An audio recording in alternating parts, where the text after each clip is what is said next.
Cuando el astrónomo italiano del siglo XIX, Giovanni Schiaparelli, anunció que había visto canales en Marte, fue ridiculizado. También lo fue el respetado astrónomo estadounidense Percival Lowell en 1916. Cuando las naves no tripuladas de la NASA visitan Marte en la década del 70 y luego en la del 90, se revela la existencia de agua en el pasado del planeta. Imágenes de expediciones a Venus y a Marte muestran pruebas visuales de lechos de mares y ríos secos, característicos de la referencia bíblica, aguas por encima del firmamento. Aún Mercurio, tan cercano al Sol, parece haber tenido un pasado acuoso, manteniendo hielo en sus casquetes polares. El informe de la NASA dice: nos vemos obligados a llegar a la conclusión de estar viendo los efectos de agua en Marte. Y Marte tuvo suficiente cantidad de agua como para formar una capa de varios metros de profundidad sobre toda la superficie del planeta. Lo que creíamos un planeta seco y yermo, inesperadamente emerge como uno en el que hubo agua en abundancia. Marte se une a Venus, a Mercurio, a la Tierra y más recientemente a la Luna, en corroborar el concepto súmero de agua debajo del firmamento. Score estaba en su moto de nieve cuando miró hacia abajo y vio esta roca de color verde grisáceo y dijo: vaya, esto es un meteorito. Se detuvo, lo recogió, lo puso en su mochila y lo llevó a Houston.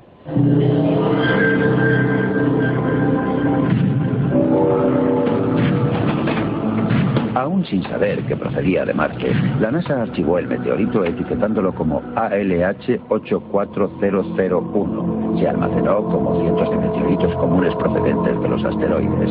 Permaneció desaparecido durante 10 años.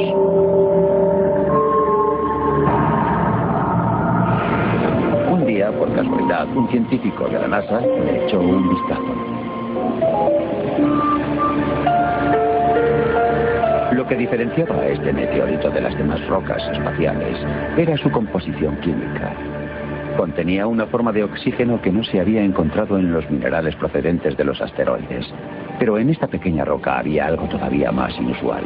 Dentro de ella encontraron algo que no se espera encontrar en un planeta muerto: carbonatos.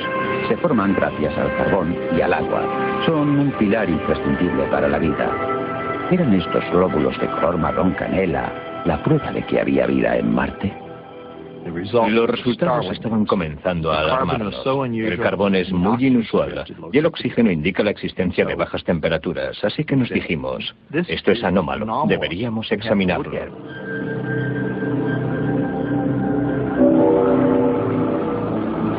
La NASA se dirigió a la doctora Monica Grady, experta en meteoritos, para que les diera una segunda opinión. Si ella podía confirmar que el meteorito contenía carbonatos, se daría un gran paso en la búsqueda de vida extraterrestre.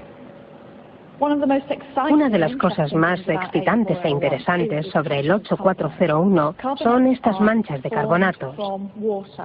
Los carbonatos se forman con el agua, se forman en aguas que fluyen. Así es como se forman en la Tierra y así es como creemos que se forman en la superficie de Marte. Por lo tanto, si hay carbonatos en un meteorito procedente de Marte, inmediatamente asumimos que ha debido existir agua en Marte. Y por supuesto, si existe agua en Marte, las probabilidades de que exista vida también se multiplican. La doctora Grady estaba segura de que los carbonatos no procedían de la Tierra. Creemos que hay una pequeña cantidad de carbón orgánico procedente de Marte en esa roca. Hay una pequeña cantidad de carbón que no puede explicarse simplemente como una contaminación terrestre. Las conclusiones de la doctora Grady estimularon a la NASA a continuar. Sabíamos, toda la comunidad científica lo sabía, que había otras personas en la NASA investigando el 8401, pero no sabíamos qué estaban encontrando exactamente o qué es lo que estaban buscando. Alienígenas de Marte. Pero un par de meses después, la NASA iba a hacer un comunicado sorprendente. Ahora pasemos al tema importante de hoy. Una historia de detectives. Los científicos les expondrán cómo una antigua roca ha encontrado su camino desde Marte hasta llegar a la Tierra. Hay cierta cantidad de formas que nos gustaría interpretar como microfósiles de Marte. Increíbles imágenes de estructuras parecidas a la estructura de las lombrices, con manchas naranjas de carbonatos. Cuando se anunció hubo una inmensa cantidad de medios de todo el mundo que se interesaron por la noticia.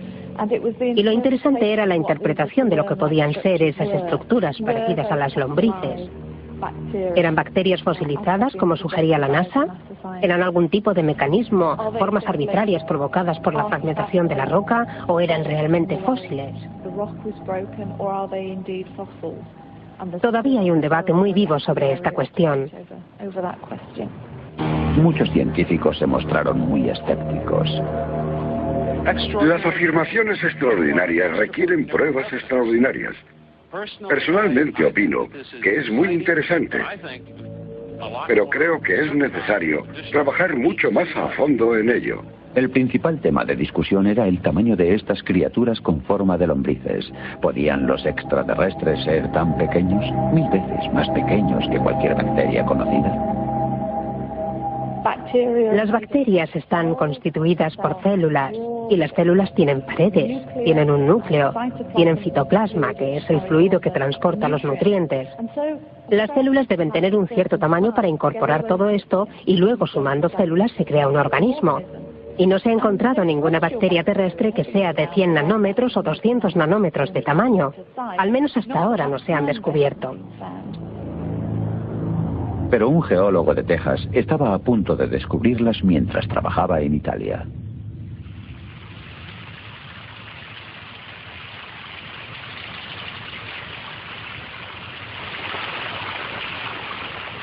Vinimos hasta aquí, Italia, en busca de unos minerales que se forman en estos manantiales calientes. Pude encontrar cosas muy interesantes como bacterias grandes y minerales de gran belleza. Pero hasta que no conseguí un microscopio electrónico nuevo, no pude ver todas esas pequeñas formas de vida de 100 nanómetros o de 1/10 de micra de tamaño. Por aquel entonces yo no estaba familiarizado con la idea que tenían los biólogos de que el límite de la vida era de 200 nanómetros.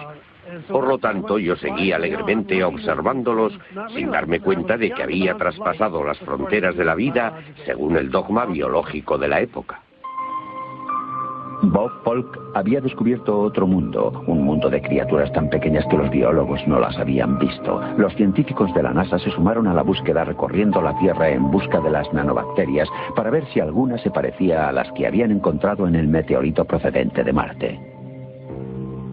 Uno de los lugares a los que nos dirigimos fue a unas muestras procedentes del subsuelo terrestre en el basalto del río Columbia. Y bajo la superficie, a medio kilómetro de profundidad, encontramos pruebas de que las bacterias estaban en proceso de fosilización. Lo que encontramos en esas bacterias es que eran de tamaño similar, tenían una química muy parecida y a medida que se descomponían y se fosilizaban, se volvían ricas en hierro y sílice.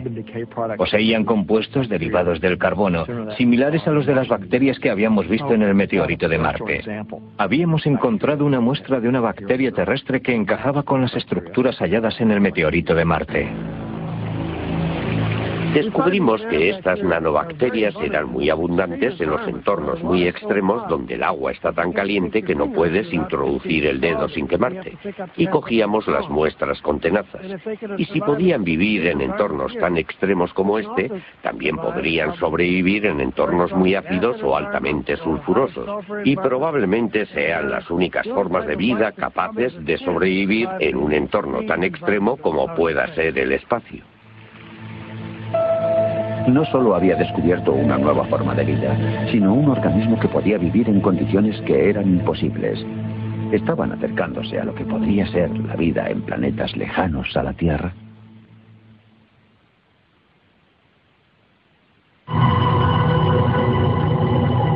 Hasta hace 20 años, algunos científicos creían que la vida solo podía desarrollarse en condiciones de temperatura templadas, pero desde hace miles de millones de años ha estado floreciendo vida en lugares hostiles en los que no se les había ocurrido investigar.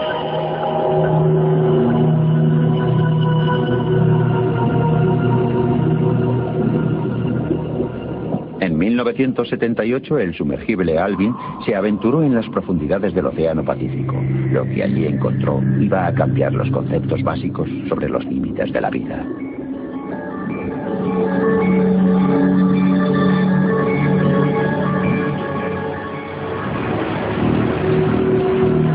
El estudio de los extremófilos microbios, criaturas que son capaces de vivir en las condiciones más duras, es una faceta esencial en las investigaciones de la NASA sobre qué tipos de vida podían vivir en otros planetas. Una de las cosas que ha ocurrido en los últimos 20 años es el descubrimiento de organismos en entornos que antes creíamos imposibles. Uno de esos lugares son los respiraderos hidrotermales.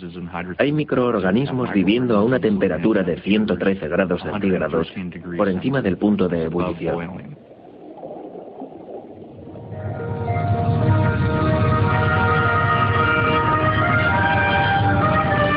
Organismos pueden sobrevivir en un frío extremo. Incluso durante unos años en la década de los 60 hubo vida en la Luna. Una de las primeras evidencias de organismos que sobrevivían en un entorno de condiciones tan extremas nos llegaron en la época del Apolo. Había una cámara en la Luna que fue dejada allí durante unos años que después se trajo de vuelta a la Tierra. Cuando analizaron la cámara encontraron unos microorganismos viviendo dentro de la zona aislante del aparato. Fueron enviados al espacio, fueron a la Luna, sobrevivieron durante años y regresaron después. Las bacterias polizón habían sobrevivido en una cámara bombardeada con radiación. ¿Quiere esto decir que una vez que la vida ha empezado, es casi imposible detenerla? Aunque los meteoritos caen de forma arbitraria por toda la Tierra, uno de los cotos de caza más populares es la Antártida. Cada año, montones de científicos ponen en riesgo sus vidas viajando hasta el continente helado. Fruto de una de estas expediciones fue el hallazgo de un meteorito en particular, que sacudió por completo a la comunidad científica. El equipo que lo descubrió lo envió a un laboratorio especial del Centro Espacial Johnson en Houston, donde la NASA guarda a sus alienígenas. Esta es 84001, también conocida como el meteorito de Allen Hills. La extraña roca verde se puso en estricta cuarentena. En Houston se procesó, examinó e interrogó en profundidad en busca de información sobre su procedencia. Aunque para ello necesitaron 10 años, los investigadores finalmente conocieron la verdad. La roca procedía de Marte y portaba, además, un secreto. La roca 84001 nos habla en el día de hoy, a través de miles de millones de años y millones de kilómetros, sobre la posibilidad de la existencia de vida.